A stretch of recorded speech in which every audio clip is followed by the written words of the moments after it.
Brick Lane nie jest pocztówką Londynu. To ulica, która pamięta więcej niż pokazuje. Zapach kary miesza się tu z historią cegieł. Murale zmieniają się szybciej niż pogoda, a każda kultura zostawiła ślad.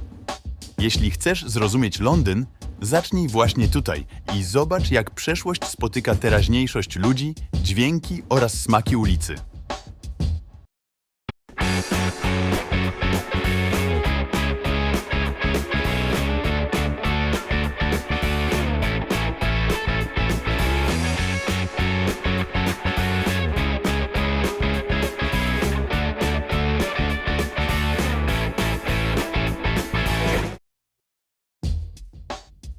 Nazwa ulicy Brick Lane nie jest przypadkowa. Wywodzi się z działalności, która tutaj rozpoczęła się już w XVI wieku. W okolicy znajdowały się bogate pokłady gliny, z której produkowano cegły i dachówki. Miejscowi rzemieślnicy wypalali je w piecach, a następnie transportowali w dół ulicy w kierunku Whitechapel Road. Zanim jednak przyjęto dzisiejszą nazwę, mówiono na nią Whitechapel Lane, bo prowadziła przez pola do kościoła St. Mary's Whitechapel. To właśnie cegielnie i ich gliniaste pola sprawiły, że nazwa Brick Lane utrwaliła się na zawsze. Jak już wspomniałem wcześniej, ulica Brick Lane istnieje od co najmniej XVI wieku, kiedy to zaczęła powstawać tu zabudowa z cegieł ponad wydobywanymi gliniastymi polami. W XVII i XVIII wieku ulica szybko się rozwijała. Powstawały tu liczne targowiska, gdzie sprzedawano owoce, warzywa i towary rzemieślnicze. Przez wieki dzielnica była jednym z głównych miejsc osiedlania się przybyszów. Najpierw przybywali hugenoci z Francji z umiejętnościami tkackimi, potem irlandzcy migranci, a w XIX wieku duża społeczność żydowska.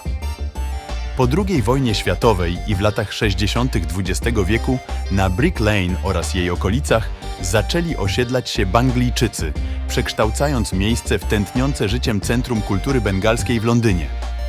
Dziś mieszają się tu wpływy wielu kultur, a ulica jest znana z rynków, kuchni, galeryjek i sztuki ulicznej. Brick Lane to o wiele więcej niż tylko ulica. To żywy kalejdoskop historii i kultury. Jej okolice często określa się mianem Banglatown ze względu na ogrom restauracji curry, których tutaj nie brakuje. Znajduje się tu także budynek dawniej służący różnym gminom wyznaniowym, od kaplicy hugenockiej przez synagogę, aż po Brick Lane Jame Masjid, czyli meczet, który od 1976 roku jest miejscem modlitwy lokalnych muzułmanów. Obszar jest też jednym z najciekawszych miejsc street artu w Londynie. Prace artystów takich jak Banksy czy Stick pojawiają się tutaj regularnie, a murale zmieniają się jak pory roku. Poza tym ulica przez wieki była miejscem targów i manufaktur, a dziś przyciąga zarówno turystów, jak i twórców niezależnych marek.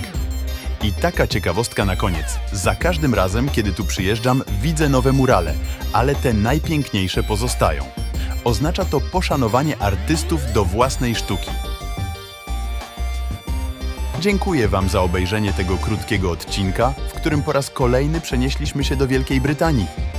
Jednocześnie chciałbym wszystkim widzom na kanale życzyć wesołego Nowego Roku, ponieważ jest to pierwszy film, który publikuję właśnie w nowym 2026 roku. Do zobaczenia niebawem.